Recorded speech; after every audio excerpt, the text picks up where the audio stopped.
I was 4 years old when we were shipped off to Auschwitz. We were basically shoved into cattle cars with hardly any room to breathe. My grandfather, he suffocated in that ride to a concentration camp. We arrived to Auschwitz, and that's where at the trains when we get off, they immediately undressed us, and they were checking to see who was healthy and who wasn't, and the people who weren't healthy were taken to the gas chambers. He motioned to somebody to take me away. At that point, I knew that I was selected to go to the gas chamber. They locked me up, my sisters left, and I was hysterical. My first memory was to be in a prison inside a camp.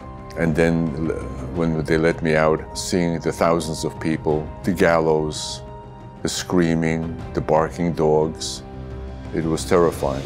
My most traumatic memory was when we were taken to the gas chamber and undressed, and we waited and waited for hours. We were freezing our whole children's barrack. My mother was working, and she went to the electrified fence to try to find out where her husband and her son were. So she asked some of the men, and at the end of the day, she found out that they were killed in the gas chamber. My mother was the youngest of 9 children. She had nieces and nephews her own age, and nobody survived on her side. And my father was one of 7, and only 2 of his siblings survived. I lost my entire mother's side. 150 people were murdered, aunts, uncle, cousin, grandparents, and my father's side also.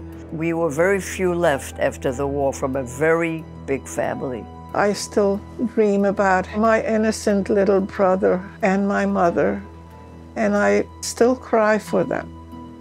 It's 77 years later, but I will never forget them. I didn't wake up one day and I was at Auschwitz. No, it was very slow, and there are always signs, and we have to recognize the signs and do something about it before it's too late. People didn't speak up. Take part in the We Remember campaign. For International Holocaust Remembrance Day. Write the words "We Remember" on a sheet of paper. Take a picture holding the sign. Post it to social media with the hashtag We Remember. Make sure that the Holocaust will never be forgotten.